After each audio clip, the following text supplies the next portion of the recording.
मुंबईतील बोरिवली पूर्व येथील तायम्मा अवा सेवा संघतर्फे मूर्तीची प्राणप्रतिष्ठान करण्यात आली आहे। अनेक वर्षांपासून तायम्मा देवीच्या विभागातील नागरिक करतात, मात्र स्थानिक जागेवर देवीचे एक मंदिरही नसल्याने अनेकांना त्याचा त्रास व्हायला लागला होता। देवीची मूर्तीची प्राणप्रतिष्ठा करून त्यांच्यासाठी एक मंदिर उभारण्याची संकल्पना कार्यकर्त्यांकडून घेण्यात आली, ज्यामध्ये राजेंद्र नगर येथील आंध्र कर्नाटक सेवा संघतर्फे या संकल्पना राबवण्यात आले, ज्यामध्ये तरुण पिढी पुढाकार घेऊन देवी मातेची मूर्तीसाठी एक मंदिर उभारण्यात आले।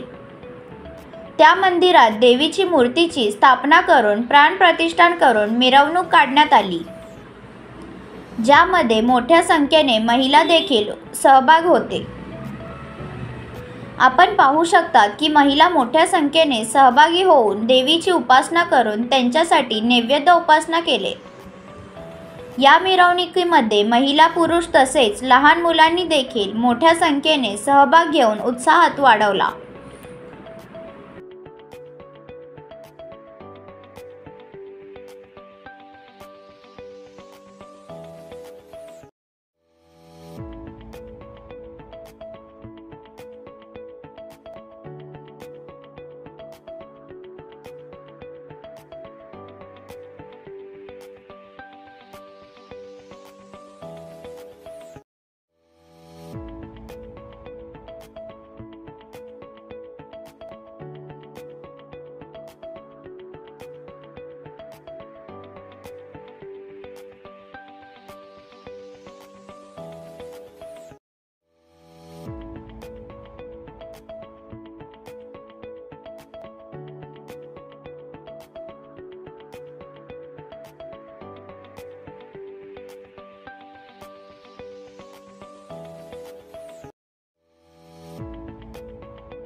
आ जाइए ऊपर, तायम्मा मंडल के सभी मेंबर्स।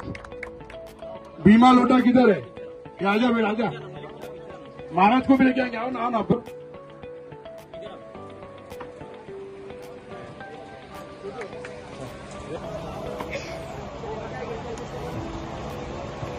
Okay, thank you. तायम्मा की जय। संस्थातर्फे खूप खूप स्वागत। त्यांचा सत्कार माणिक आसाराम करत आहे।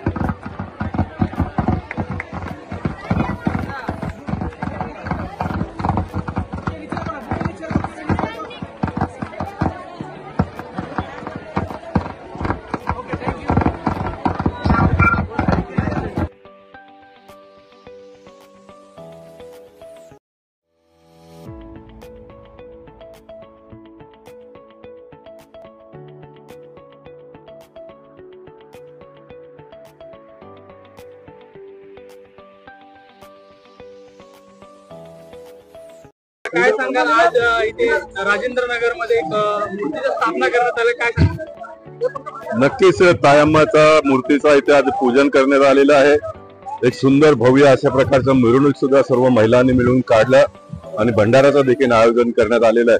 आणि मी तायम्मांना प्रार्थना केलं का ह्या परिसरातला जो काही विघ्न आहे ते दूर होऊन येणाऱ्या काळामध्ये डेव्हलपमेंटचं काम लवकरात लवकर सुरू होऊन एक लोकांना चांगला 300 फुटाचा घर राहायला मिळेल अशा प्रकारची व्यवस्था करण्यासाठी माताजीने आपण सर्वांना खूप चांगली बुद्धी आणि आशीर्वाद द्यावं अशा प्रकारचा मी प्रार्थना माताजींना केलाय। अनेक वर्षापासून हा प्रकल्प रखडलेला आहे, त्याबद्दल काय सांगाल? नक्कीच काही ना काही विघ्न असेल। आता आपण सर्व लोकांनी मिळून प्रयत्न केला, परंतु माताजींचा आज मंदिरचा प्राण प्रतिष्ठा पण झालेला आहे आणि एक चांगला वातावरण इथे सर्व दिसून येतोय आणि नक्कीच येणाऱ्या काळामध्ये काय पलट होईल अशा प्रकारची अपेक्षा व्यक्त करतो. प्रत्येकाचा विघ्न तुम्ही दूर करतात आहे.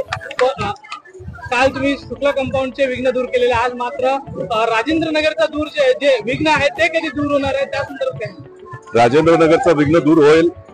मी मागेही सांगितलं होतं या लोकांना, परंतु काही ना काही छोट्या मोठ्या चुका कार्यकर्त्यांकडनं होत असतो. परंतु ह्या पुढे कोणत्याही प्रकारचा चूक न करता डेव्हलपमेंटच्या बाबतीत सर्वांनी एकजूट व्हायला पाहिजे. आता जे जे विकासक लोक कामाला लागले त्या लोकांनी केलं तर बरं आहे, नाहीतर सरकारने आता एक नवीन स्कीम आणली आहे. सरकार स्वतः घेऊन हे सर्व स्कीम डेव्हलपमेंट करणार अशा प्रकारची सुद्धा एक व्यवस्था होतोय. त्या माध्यमातून आपण करू येणाऱ्या काळामध्ये. हे संतोष का काय सांगाल? आज तुम्ही ते तायम अवा सेवा संघाला भेट दिलेली आहे, काय सांगा? मला अत्यंत आनंद होतोय आज इकडे येऊन, कारण की हे सगळे माझे मित्र आहेत, मित्र परिवारच आहे इकडे, ज्यांनी आज या तय्यम्मा मातेचं स्थापना केली आहे, प्रतिष्ठापना केलेली आहे, त्याची पूजा झालेली आहे. आज त्याचं दर्शन घेण्यासाठी फक्त मी इकडे आलेलो आहे आणि मला खूप आनंद आहे. एक प्रश्न असा पण आहे डेव्हलपमेंटचा, राजेंद्र नगरमध्ये जे अडकलेला प्रकल्प आहे, 1 वर्षापासून अडकलेला आहे, त्याकरिता देवीचं पूजन देखील करणार, तुम्ही कसं पाहताय? मला असं वाटतं की ज्या पद्धतीने जवळजवळ 30-35 वर्ष हा प्रोजेक्ट अडकलेला आहे आणि तुम्हाला लक्षात असेल की SRAचा जो पहिला प्रोजेक्ट, SRA स्थापन झाल्यानंतर जो पहिला प्रोजेक्ट झाला तो राजेंद्र नगरचा होता आणि तो गड किल्ल्यांच्या नावाने त्याला स्वरूप देण्यात येणार होतं. पण काही कारणास्तव इकडच्या काही गोष्टींमुळे जे काही सत्ताधारी होते त्यांच्यामुळे हा प्रोजेक्ट आजही झालेला नाही. आजही लोकांना त्याच्यामधनं काही मिळालेलं नाही, हाती लागलेलं नाही. पिढ्यानपिढ्या इकडनं निघून गेलेल्या आहेत, पण तरी प्रोजेक्टची काही वीट रचली जात नाहीये. आज मातेसाठी माझी हीच प्रार्थना आहे की या निमित्ताने का असे ना की माते या दुर्बुद्धी ज्या लोकांना त्यांना सुबुद्धी द्यावी आणि हा प्रोजेक्ट पुढे जावा, एवढी फक्त शुभेच्छा. नवीन घडामोडी पाहण्यासाठी आजच आम्ही मुंबईकर 24 तासला लाईक करा, सबस्क्राईब करा आणि अपडेट रहा.